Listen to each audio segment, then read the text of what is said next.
Hey, my name is Grant Brown. The biggest mistake of my life is that I constantly chase the approval of men with authority in my life.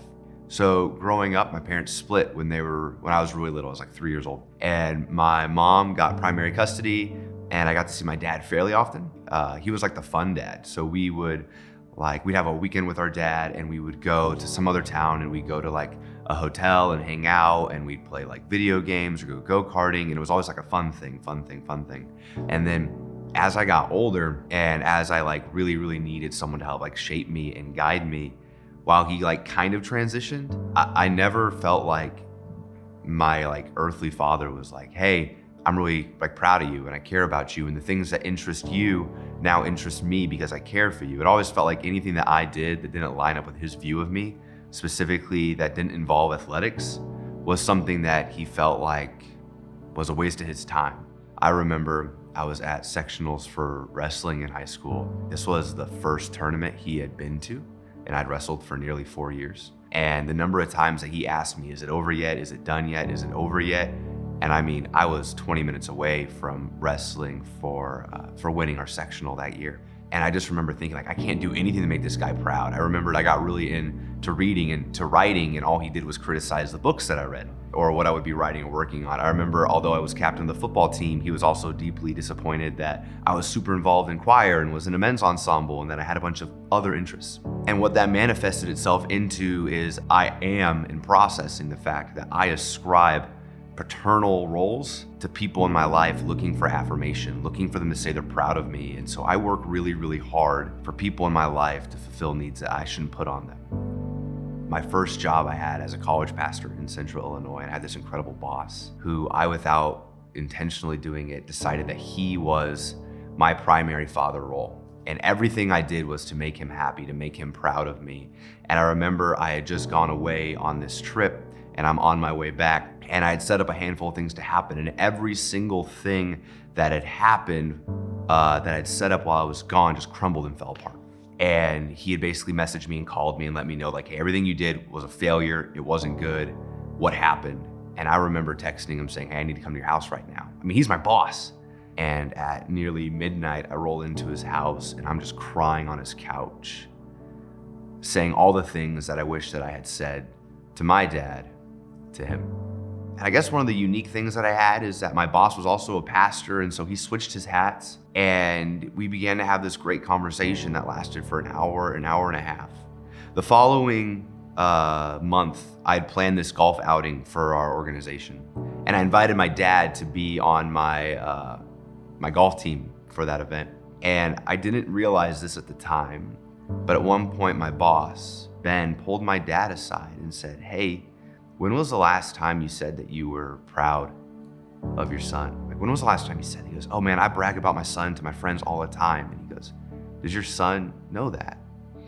I remember later that day, my dad and I, we were having like a late lunch after the golf outing. And he said, Grant, I'm really proud of you. This is the first time you've done something like this, and it went really well, and it seemed to be successful. And I remember thinking like, oh, thanks, Dad.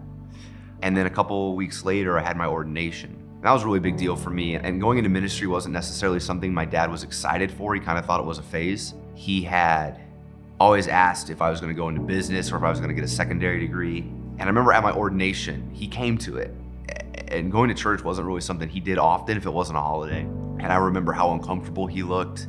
I remember how new this was for him. And I just remember at the very end, he gave me this card, and like, I know my dad doesn't totally get what's happening and totally understand what it is. He just knows that like I'm a pastor now, I have a title. And in this card, he basically just wrote like, hey Grant, I'm so incredibly proud of you and the time that you put in. And I don't know what it means, but I think God's gonna do something really cool in your life. I don't hang on to a lot of things. That goes with me everywhere that I go. It sits in my backpack. And since then, every time I've talked with my dad, he's ended the conversation. I'll say, thanks Dad, I love you. And he'll say, thanks son, I'm proud of you. I think him just changing that language to say, hey, I'm proud of you. What it's transitioned into now is I'm working on developing healthier relationships with men with authority in my life.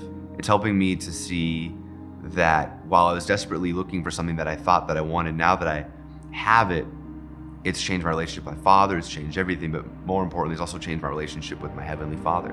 Because in the same way I was desperately trying to prove to my earthly father that like, hey, I am worthy and I am successful, and even though you might not like the things that I like, I'm really good at what I do, and I'm talented and I'm gifted, and I don't need to run this rat race to make you happy. It's changed how I interact with my Heavenly Father, because I no longer believe that with my Heavenly Father, I have to run that same rat race. I can actually receive grace instead of just work for it. The biggest mistake that I've made so far in my life is believing that I have to work so desperately hard for people in my life to be proud of me or to like me or to want to be around me. And even bigger than that, that I have to work hard for my Heavenly Father to also like me or care about me. The advice that I would give to myself is to actually have a conversation with my dad about how I was feeling. To actually be like, hey Dad, this is how I am, this is how I feel. And I know deep down that you're proud of me and that you love me. But let's actually have a conversation about it instead of me just running this race until it exhausts me, until it destroys our relationship.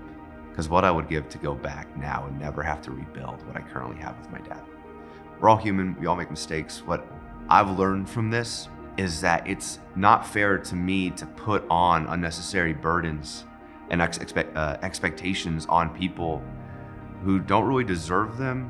Because when I do that, it impacts my relationship with them. It takes what should just be really good workplace relationships that are very healthy and beneficial, that all of a sudden now I've placed expectations on them that when they don't meet my expectations, it damages a relationship that never needed to be damaged. What it's done now is it's helped me figure out how to have really powerful and impactful and meaningful relationships that are what they're supposed to be, not what I'm craving or desire for them to be. And with that, it's unlocked a ton of opportunity for me to be coached, to be mentored, for me to just have friendships as I become an adult. The freedom of being able to have healthy relationships that aren't tainted by expectation is incredible. My name is Grant, and thank you for listening to my story on No Gray Areas.